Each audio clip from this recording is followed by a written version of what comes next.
Hey guys, this is the recap of week 2, part 2 of our discussion series House on Fire. If you weren't able to make it last week, we missed you. Hope you are well, and we hope that you can join us tomorrow for part 3, the final installment of House on Fire. It's going to be awesome. But we started our night last week by asking the question, what needs to happen for you to experience personal growth?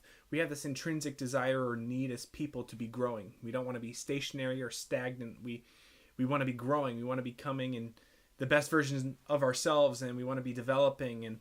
And what is it that needs to happen for you to experience personal growth? And what are some things that get in the way, or what are some things that distract you from being who you want to be? Because the truth is that God wants to take us, and He doesn't want to just leave us where we're at. He wants to take us to the next level. He wants to see us grow. He wants to see us experience the best lives available to us. And we kind of looked at how in Corinthians, if you're a follower of Jesus, then you are described as being God's building. And in Hebrews chapter 12, God is known as being a consuming fire. So what is it about this house on fire that we're talking about? What does it mean when God is a fire and when He comes on us as fire? What does that mean? We looked at Malachi chapter 3, and there's this whole discussion and this whole pointing forward to Jesus coming, and He's going to come as fire. And when He comes as fire, either the things that we are comprised of internally, our passions, our desires, those things are either going to be consumed by Him as judge, and those things in ourself, we will be either short-lived, or He's going to come into our lives and He's going to act like a refiner's fire, and He's going to strengthen those areas of our lives that kind of fall in line with Him, and He's going to help us to grow to new heights. So there's a kind of a positive and a negative when it comes to God being a consuming fire. Are we going to be short-lived, or is something going to happen within us that's miraculous? The truth is that God wants to do something in you.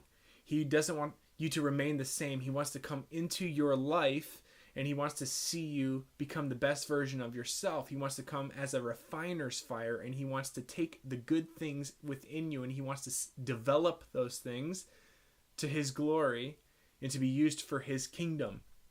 One of my favorite parts of our discussion on Tuesday was this, looking back at this account of Moses. Moses who walked through the parting of the Red Sea with the Israelites out of captivity in the book of Exodus. Well, Exodus chapter 3, there's this really common, or well-known, I should say, event where Moses comes across this burning bush, and this is Exodus chapter 3. Now Moses was tending the flock of Jethro, his father-in-law, the priest of Midian, and he led the flock to the far side of the wilderness and came to Horeb, the mountain of God.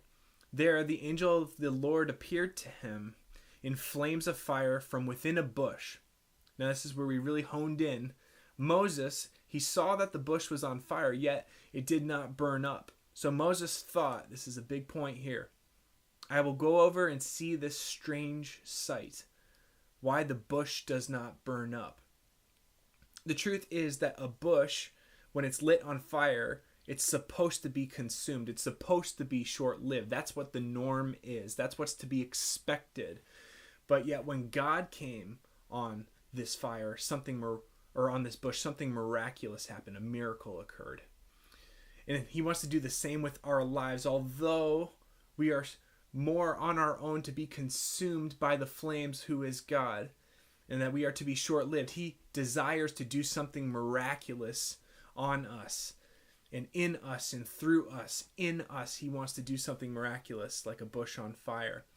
I love how the Bible doesn't just say that God's fire, but it says that there's a real enemy, a spiritual enemy, who is constantly shooting his fiery darts at us, and what he wishes to do is to destroy us, to lie to us, to kill us. He wants to see us be consumed by the flames of suffering and the flames of hardship and fear and all of these things.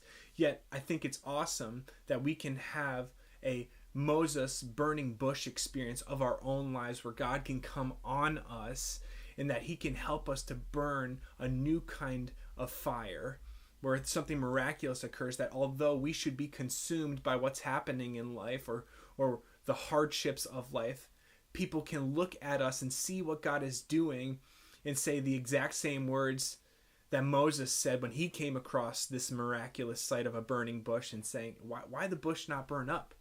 How come this person is unfazed by the hardship that is coming to him or her? How come this person isn't crushing under the weight of that tragedy or that fear? That's exactly the kind of stuff that God wants to do within you and within us. It reminds me of our Growing Grit discussion series in James chapter 1, verses 2 through 4.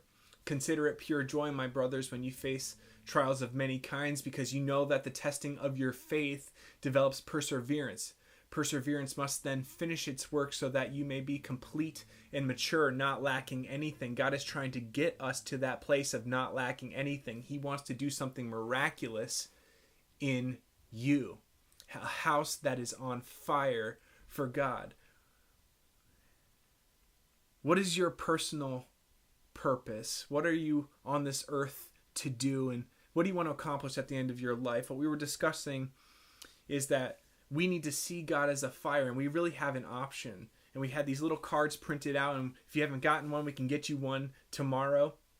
And it's this whole reminder of a checkbox of whether or not we want to live lives that are short-lived, or if we want to live miraculous lives. And it's our prayer that you would embrace the miraculous life where God wants to do something miraculous in you and wants to turn you into a house that's on fire for Him, which is the best version of yourself. I want to encourage you to continue to pray that God would move you in miraculous ways. He wants to do something miraculous in you. And tomorrow we're going to discuss how God wants to do something miraculous through you. And we want to encourage you to pray that God would prepare you for what He would say to you tomorrow. And we can't wait for all that's in store, and we know that the best is yet to come. So we'll see you tomorrow. We're excited. We know God's going to do some awesome things. So take care. We missed you last week. We'll see you tomorrow.